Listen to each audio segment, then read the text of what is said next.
누가복음 2장 25절부터의 말씀, 25절부터 35절까지의 말씀 이렇게 함께 나누겠습니다. 누가복음 2장 25절부터 35절까지의 말씀 제가 봉독하겠습니다.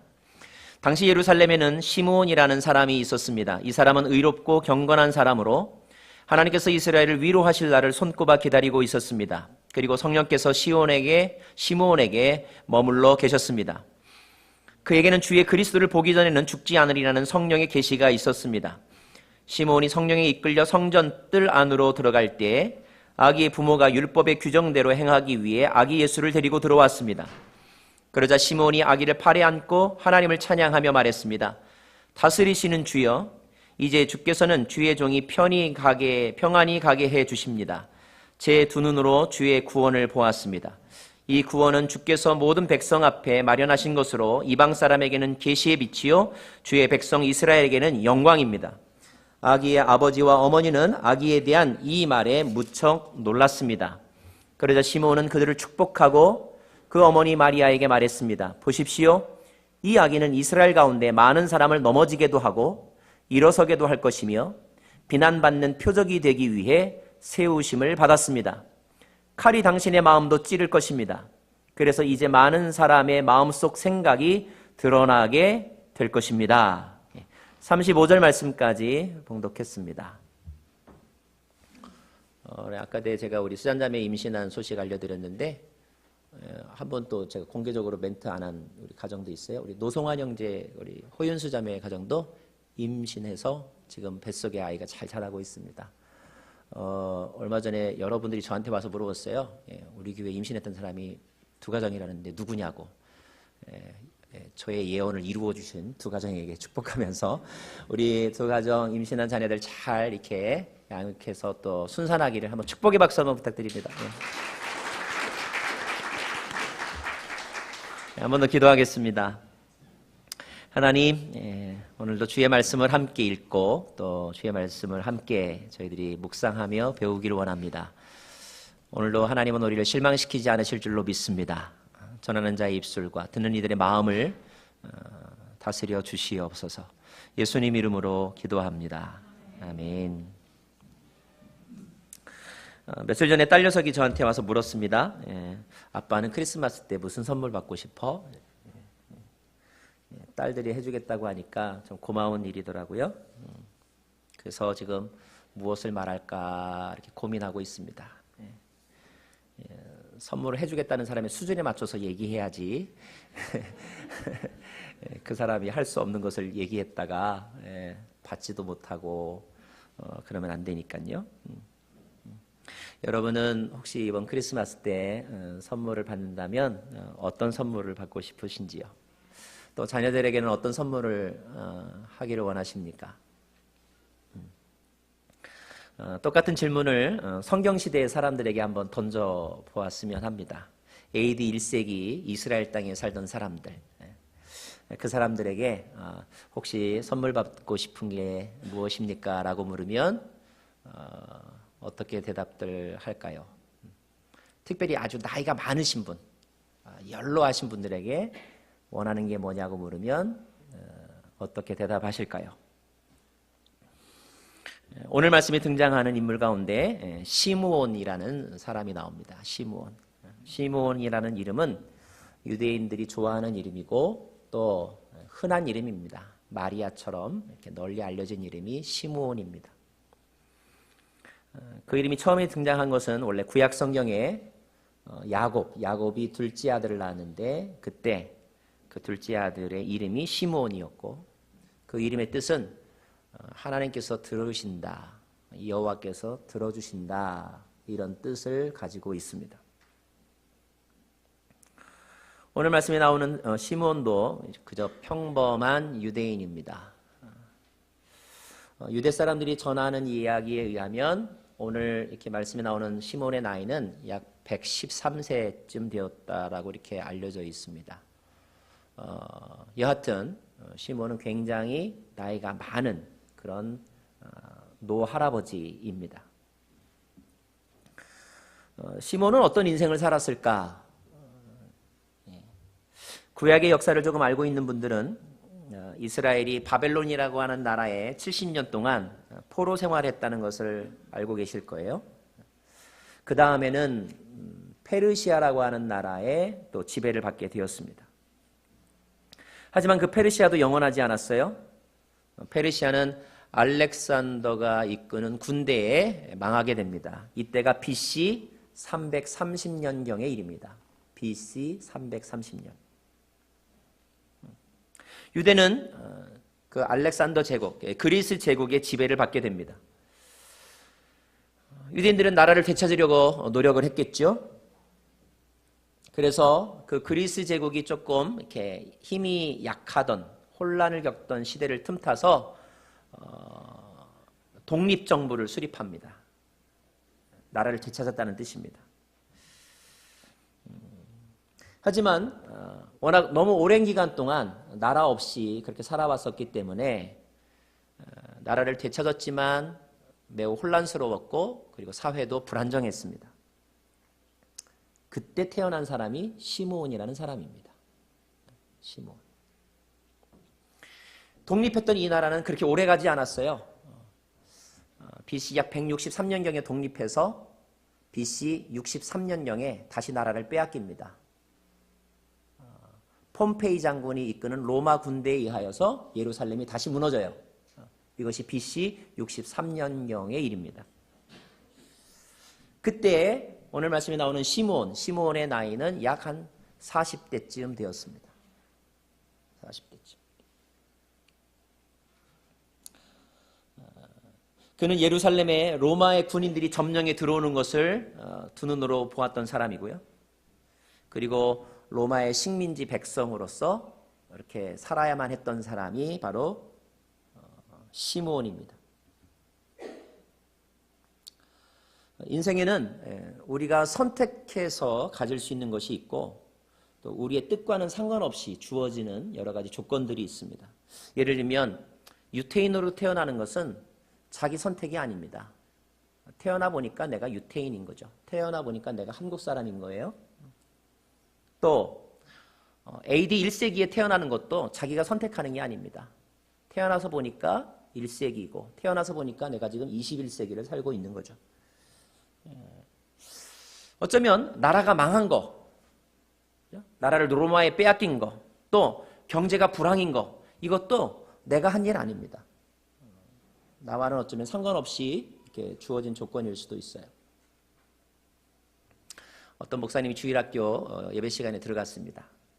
설교를 하다가 어린 학생들에게 이제 질문을 한 거죠. 여러분, 여리고성이 누가 무너뜨렸는지 아세요? 그랬더니 아이들이 아무도 대답을 못하는 거예요. 선생님들이 옆에서 조금 당황했습니다. 분명히 가르쳐줬는데 얘기를 못하니까 목사님이 선생님들에게 물었습니다. 여리고성이 어떻게 무너졌죠? 근데 선생님들도 아무도 대답을 못하시는 거예요. 도대체 교육이 어떻게 된 건가? 부장님에게 물었습니다. 부장 선생님, 여리고성이 어떻게 무너졌죠? 당황한 부장 선생님이 제가 안 무너뜨렸는데요. 이렇게 대답을 하더랍니다. 그래요. 여리고성이 무너진 것은 여러분과 직접적인 상관이 없습니다. 마찬가지로 미국 경제가 나쁜 거, 또 뭐 IMF가 터진 거, 여러분과 직접적인 상관은 없습니다. 내가 바꿀 수 있는 환경이 아니라는 거예요. 하지만 그렇다고 해서 인생 가운데 내가 선택할 수 있는 영역이 아주 없느냐? 그렇지는 않습니다. 크기가 다를 뿐이지 어떤 환경 속에서 어떻게 반응할 것인가, 이것은 각 사람에게 주어진 그런 몫이 있다는 거죠. 최소한의 선택권을 사람들은 가지고 있습니다. 자, AD 1세기 유대 사람들은 어떻게 반응했을까? 그 중에 일부의 사람들은 로마에 대해서 강력한 독립투쟁을 벌였습니다. 예수님의 제자 가운데 보면 젤롯 당원인 시몬이라는 사람, 이런 이름도 나오는데 이름이 똑같잖아요, 시몬. 그 사람은 바로 무장 독립 투사입니다.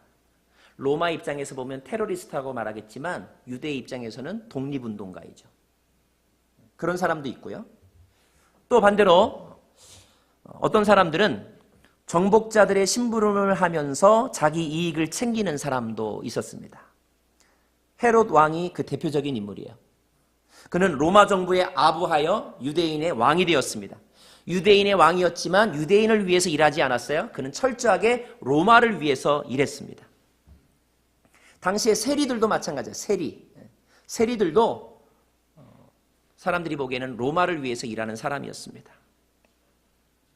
자, 이것은 그들의 선택입니다.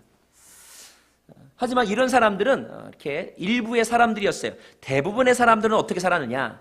대부분의 사람들은 그냥 시키는 대로의 삶을 살 뿐이었습니다. 그들은 대개 하루하루의 삶에 지쳐 있었어요. 경제는 어려웠고 백성들의 삶은 매우 힘들었습니다. 그 중에 어떤 사람은 포로로 끌려가기도 했고 또 착취를 당하기도 했습니다. 매우 힘든 삶을 살았어요. 그 중에 한 사람이 바로 시므온이라는 사람입니다. 시므온. 자, 그 시므온의 그 인격은 어땠을까? 오늘 말씀 이제 같이 보기를 원합니다. 25절 말씀 읽겠습니다. 25절. 예, 시작. 당시 예루살렘에는 시므온이라는 사람이 있었습니다. 이 사람은 의롭고 경건한 사람으로 성경은 그가 의롭고 경건한 사람이라고 기록하고 있습니다. 의롭다는 말은 한평생 바르게 살려고 노력했다는 뜻이고 경건하다는 말은 하나님을 늘 섬기는 사람으로 살았다는 뜻입니다. 하나님을 두려워하는 마음을 가지고 살았다는 뜻이에요. 늘 성전 중심의 삶을 살았다는 뜻입니다. 그는 칼을 들고 로마 정부와 싸울 수 있는 그런 힘을 가지고 있지는 않았어요. 그가 선택한 길은 그 길은 아니었습니다. 그렇다고 로마의 앞잡이가 되어서 민족을 배신할 만큼 악한 마음도 없었어요. 그래서 그는 그런 인생도 선택하지 않았습니다. 그저 그가 선택한 것이 있었다면, 시므온이 자기 인생을 위해서 선택하신 것이 있었다면 하루하루 자신이 주어진 자리에서 성실하게 사는 것, 이것이 그가 선택한 거였어요. 하나님을 믿으면서 사는 것, 이것이 그의 선택이었습니다. 여기 오신 대부분의 사람들, 여러분들도 대개 이런 삶을 살고 있습니다.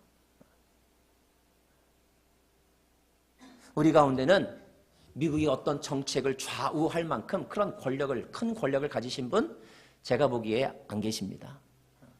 또 우리 가운데는 빌 게이츠와 같이 엄청나게 돈이 많은 부자 제가 보기에는 안 계십니다. 그냥 우리들 대부분은 그냥 하루하루 평범하게 그렇게 살아가고 있는 사람들입니다. 그 중에서 여러분은 특별히 무엇을 선택했느냐 하면 할 수 있으면 바르게 살려고 노력하고 있고 할 수 있으면 하나님 앞에 경건하게 살려고 노력하는 그런 분들이십니다. 문제는 이 시므온의 나이가 이제 죽음을 생각할 정도로 많이 들었다는 데 있어요. 100세가 넘은 나이가 되었습니다. 이제 살 날이 얼마 남지 않았고 자기의 어떤 소원을 이룰 수 있는 날이 얼마 남지 않았어요.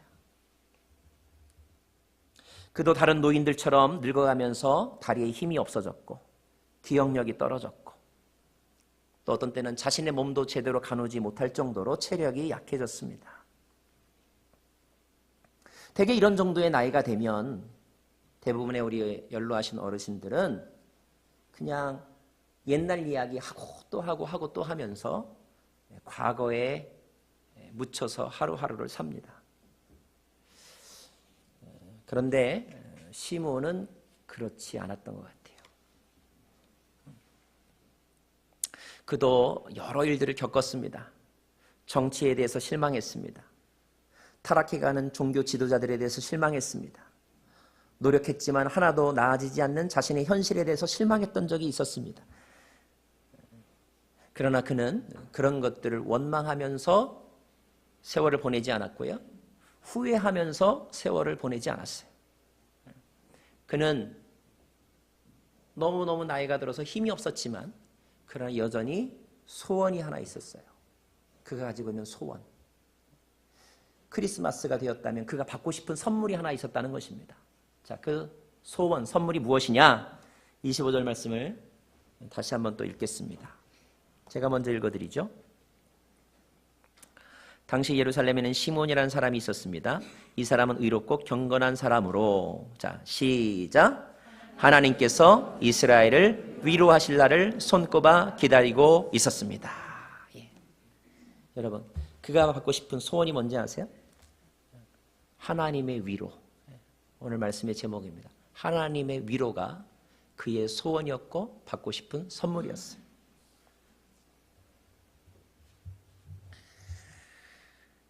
요즘에 많은 분들도 위로받고 싶어 합니다.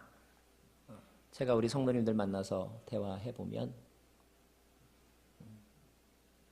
위로받고 싶어 하세요.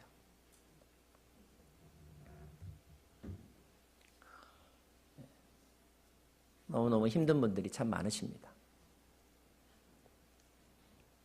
그런데 여러분, 여기에서 중요한 것은 위로라는 단어가 아니고요.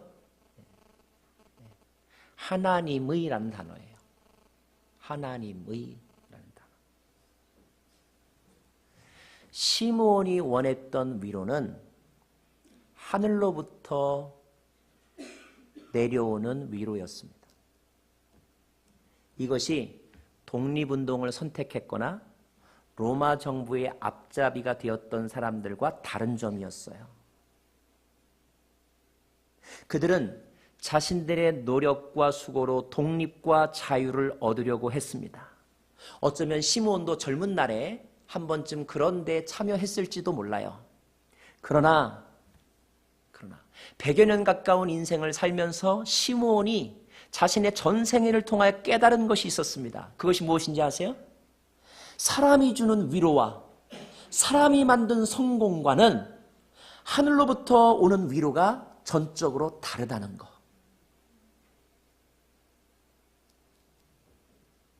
이것이 시므온이 인생을 통하여서 깨달은 것이었어요. 그래서 시므온의 마지막 인생의 소원이 무엇이었느냐면 하나님의 위로였어요.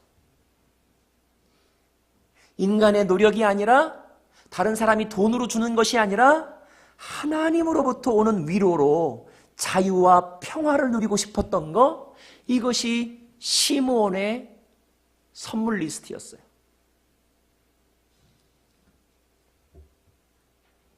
또 한 가지, 그가 가지고 있는 소망에 특별한 점이 있습니다. 다른 점이 있어요.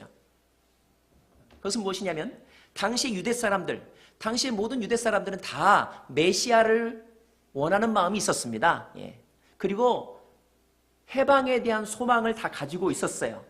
하지만 그들이 가진 소망은 되게 막연하고 그리고 관성적인 것이었어요.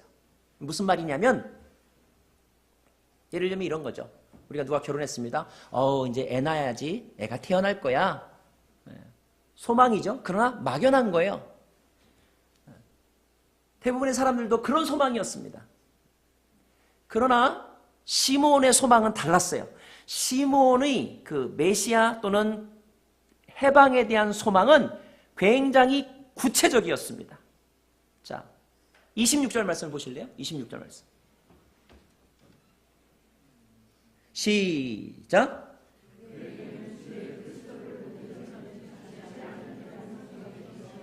예, 그렇습니다. 죽기 전에는 그리스도를 볼 것이다. 바꿔서 말하면 그런 뜻이겠죠?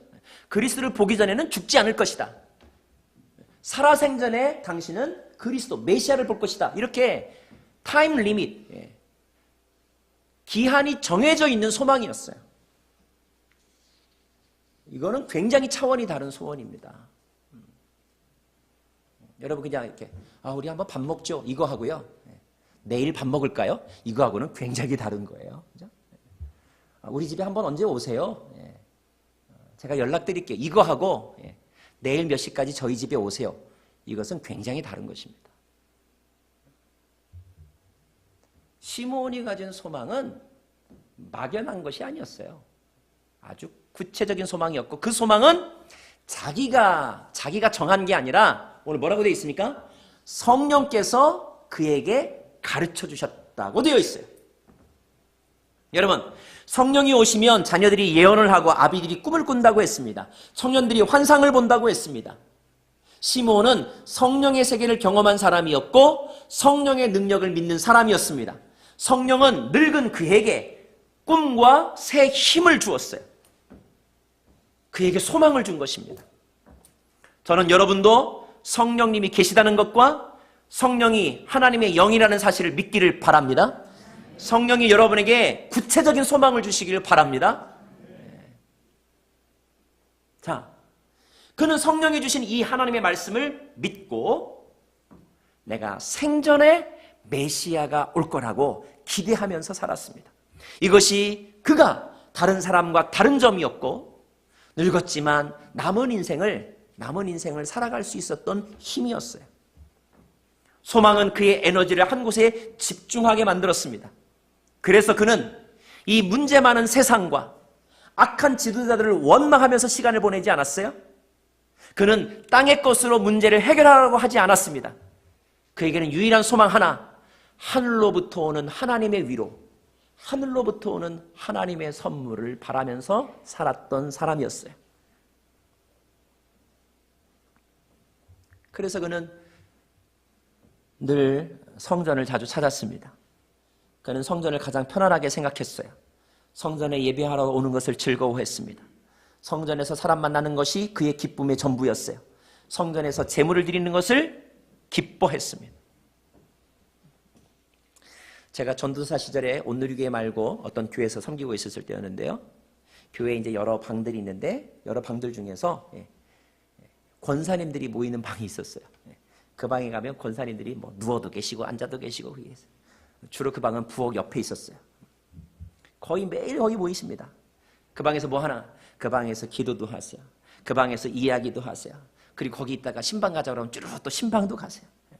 마치 교회 안에 있는 노인정과 같은 곳. 그것이 권사님들 모이는 방이었어요. 시므온도 아마 그렇게 성전을 드나들었던 것 같아요. 저의 바람이 있다면 저는 여러분들이 교회가 특별한 마음 먹어야 오는 곳이 아니라 편하게 자주 올 수 있는 곳이기를 바랍니다. 편하게 자주 올 수 있는 곳이 교회이길 원해요. 자, 시므온은 그렇게 노년의 세월을 보내고 있었습니다. 자, 그러던 어느 날이었어요. 그러던 어느 날 특별한 일이 그들에게 발생합니다. 27절 말씀을 보겠습니다. 27절. 시작. 시므온이 성령에 이끌려 성전 뜰 안으로 들어갈 때 아기의 부모가 율법의 규정대로 행하기 위해 아기 예수를 데리고 들어왔습니다. 하나님은 만남을 주선하는 분이세요. 하나님이 두 사람의 만남을 지금 이렇게 이루고 계십니다. 성령께서 시므온을 이끌어 갔다고 그랬어요. 자, 그가 성전 뜰 안으로 갑니다. 그런데 그때 아기를 데리고 있는 한 젊은 부부를 만납니다. 여러분, 이스라엘 사람들은 아들이 태어난 지 8일 만에 할례를 받게 하는데 그 할례는 보통의 경우에 제사장이 합니다. 제사장이. 그래서 할례를 받게 하기 위해서 그 젊은 부부가 아기를 데리고 성전으로 온 것입니다. 그런 부부들이 많았기 때문에 어쩌면 그것은 그렇게 특별한 일이 아닐 수도 있어요. 그런데 그날 그 아기를 데려오는 젊은 부부와 아기를 본 시므온의 반응이 달랐습니다. 그는 아기를 보는 순간 그의 마음속에 이 아이는 특별한 아이라고 하는 생각이 들었던 것 같아요. 뭔가 강한 느낌이 그의 머리와 그의 온몸을 덮어버렸습니다. 그의 마음속에서 뜨거운 감정이 일어났던 것 같아요. 뭔가를 해야 되겠다고 하는 생각이 막 솟구쳐 올랐던 것 같아요. 성령 충만했던 것입니다. 그래서 그는 성령이 움직이는 대로 움직입니다. 여러분, 성령 충만할 때는요, 성령이 하자는 대로 그냥 하면 되는 거예요. 자, 성령이 하자는 대로 그가 움직입니다. 아이의 부모에게 다가갑니다. 그리고 그 아이를 넘겨 안습니다. 아이의 부모가 놀랐겠죠. 이상하게 생각했을 것입니다. 그 아기를 안고 있던 이 시므온이 하늘을 우러러봅니다. 그리고 그의 입에서 놀라운 고백이, 성령이 말하게 하심에 따라 놀라운 고백이 터져 나오는 것이죠. 그게 바로 29절 30절 말씀입니다. 29절 30절 말씀 같이 읽겠습니다. 시작. 다스리시는 주여, 이제 주께서는 주의 종이 평안히 가게 해 주십니다. 제 눈으로 주의 구원을 보았습니다. 무슨 말이에요? 이제 죽어도 좋습니다. 이런 말입니다. 우리 부모님들이 그러죠. 아이고, 너 시집 갔으니 이제 나 죽어도 괜찮다. 그래요. 시므온이 말합니다. 나는 이제 죽어도 좋습니다. 왜? 내가 주의 구원을 보았기 때문에. 아마 그때 성전에 다른 사람들도 막 왔다 갔다 했을 거예요. 다른 사람들이 보기에는 그냥 평범한 젊은 부부고 평범한 아기예요. 수많은 아기 중에 갓 태어난 한 아기에 지나지 않았어요. 그러나 시므온은 그가 평범하지 않았어요.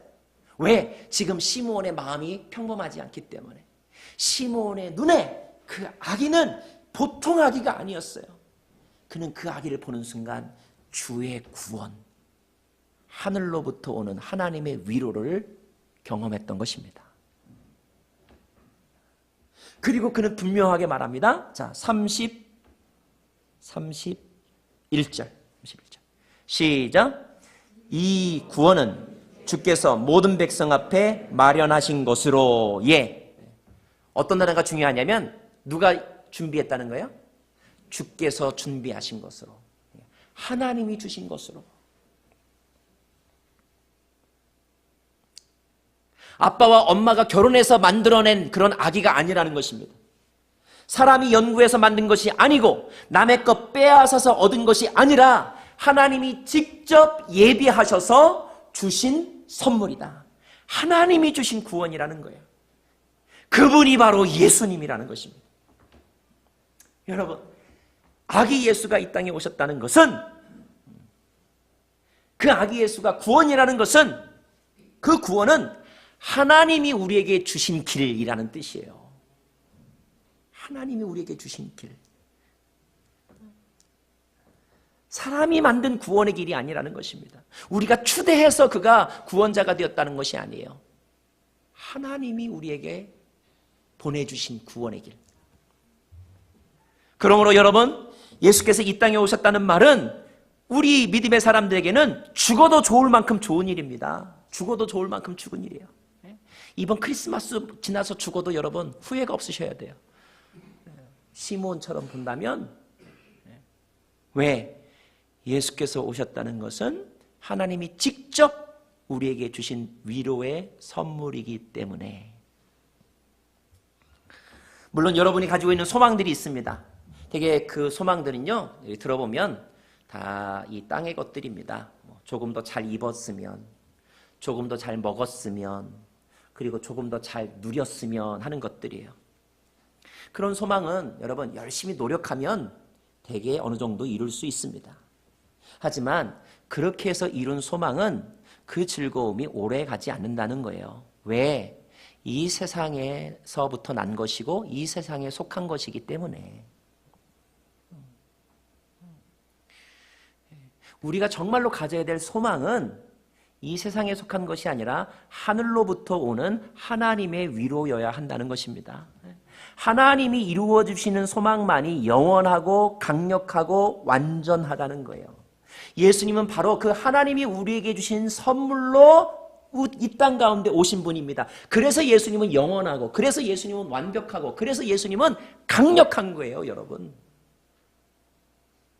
백화점 상품권보다 예수님이 영원한 이유는 그분이 하나님으로부터 우리에게 오신 선물이기 때문에 그런 것입니다.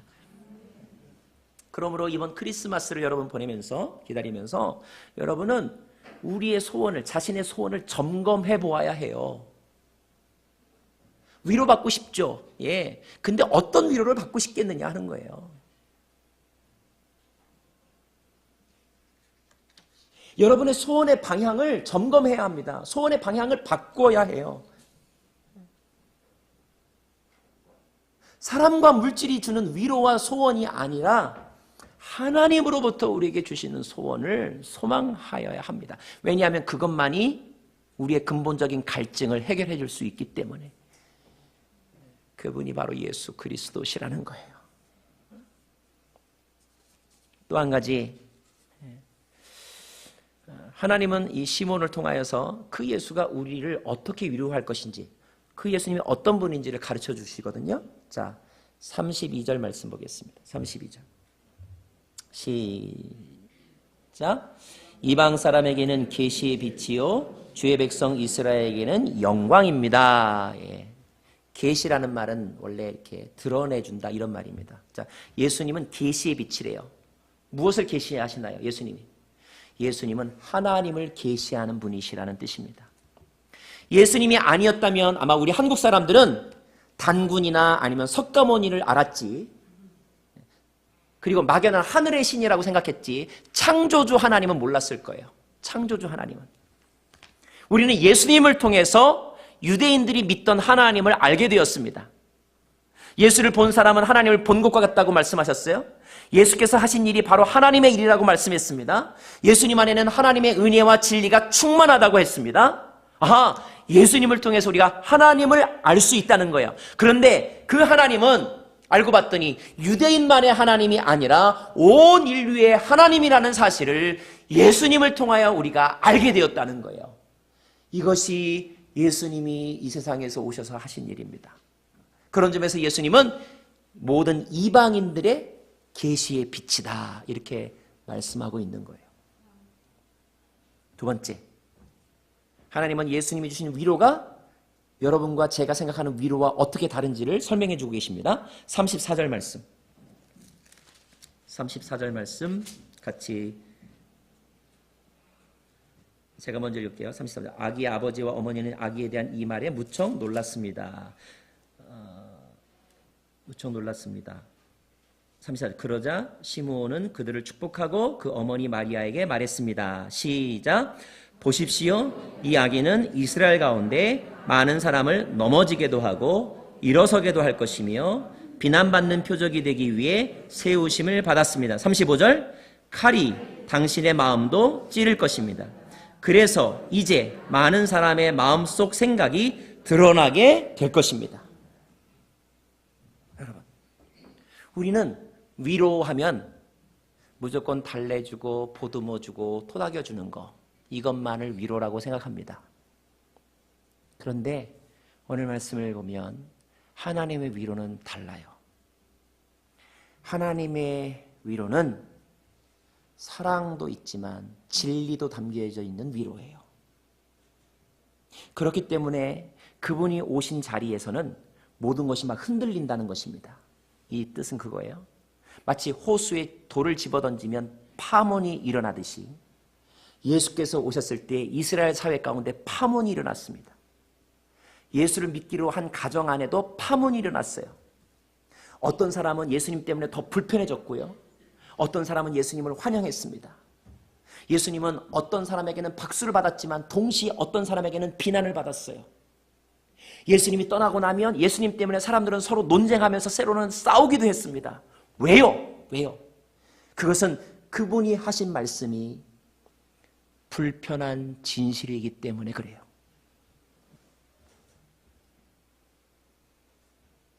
당시의 사람들에게는 불편한 진실, 이것이 메시아의 위로였습니다.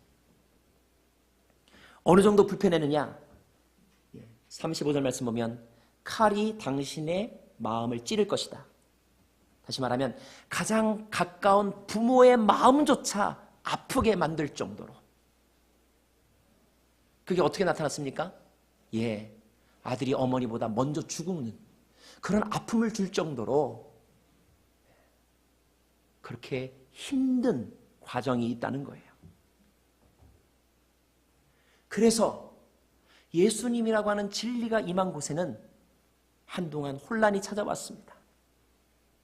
그러나 그 모든 것은 여러분 과정이었어요.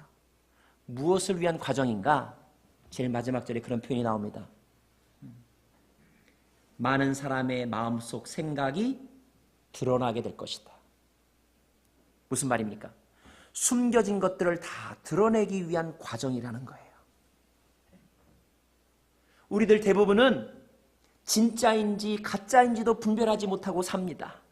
무엇이 옳은지 무엇이 틀렸는지에 대해서 고민하지도 않고 그냥 하던 대로 하면서 살아갑니다.